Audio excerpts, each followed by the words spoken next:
निठारी से निकली थी चीखों की आवाज। अब कोर्ट ने कहा नहीं मिला कोई साज।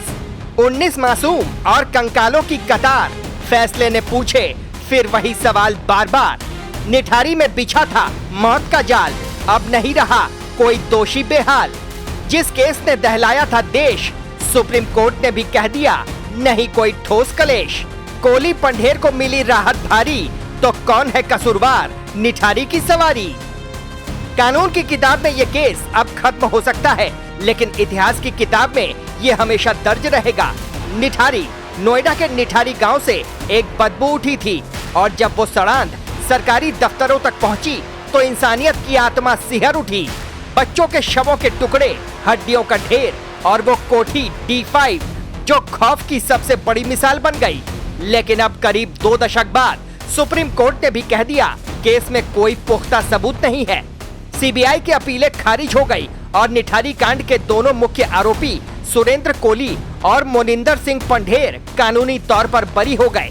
अब बड़ा सवाल फिर से सामने है, तो फिर वो 19 मासूमों का कातिल कौन था। 2006 का साल, नोएडा के निठारी गांव से उठती बदबू ने जब पूरे देश को झकझोर दिया था, तब किसी ने नहीं सोचा था कि एक दिन इस दिल दहला देने वाले केस में कोई दोषी ही नहीं बचेगा।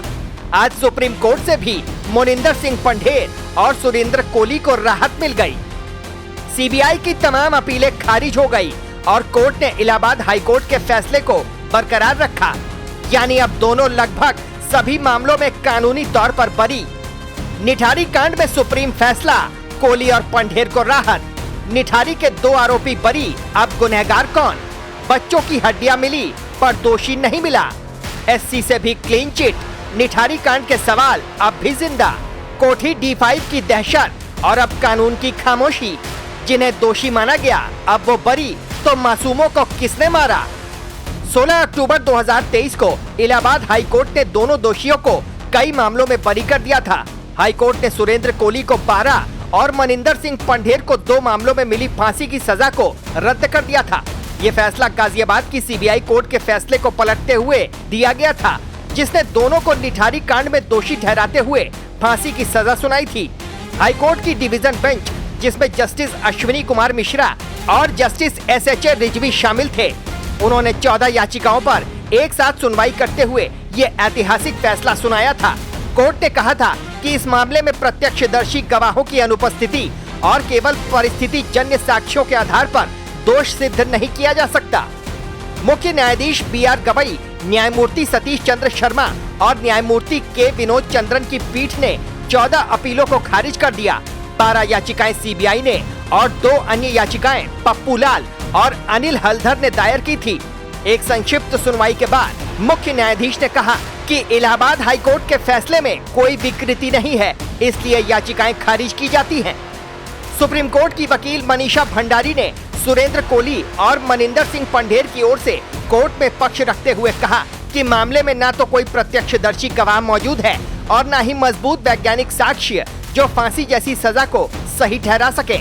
उन्होंने ये भी दलील दी कि बिना पर्याप्त सबूतों के फांसी की सजा देना न्याय के सिद्धांतों के खिलाफ है। हालांकि ये स्पष्ट किया गया है कि रिम्पा हलदर मर्डर केस में सुरेंद्र कोली की फांसी की सजा अब भी बरकरार है। हाई कोर्ट और सुप्रीम कोर्ट दोनों ने इस विशेष मामले में फांसी की सजा को सही ठहराया है। इसके अलावा एक अन्य मामले में सुरेंद्र कोली की फांसी की सजा को देरी के आधार पर उम्र कैद में बदला जा चुका है। फिलहाल निठारी में अब उस कोठी पर ताला लटका है, लेकिन उस ताले के पीछे बंद हैं कई अधूरे सवाल। निठारी अब एक मामला नहीं, एक प्रतीक है उस तंत्र का जहां मासूम मर जाते हैं, सबूत खो जाते हैं और फैसले फाइलों में दफन हो जाते हैं। आज भी कुछ माओं की सूनी आंखें पूछ रही हैं, मेरे बच्चे का कातिल कौन। Team news watch India.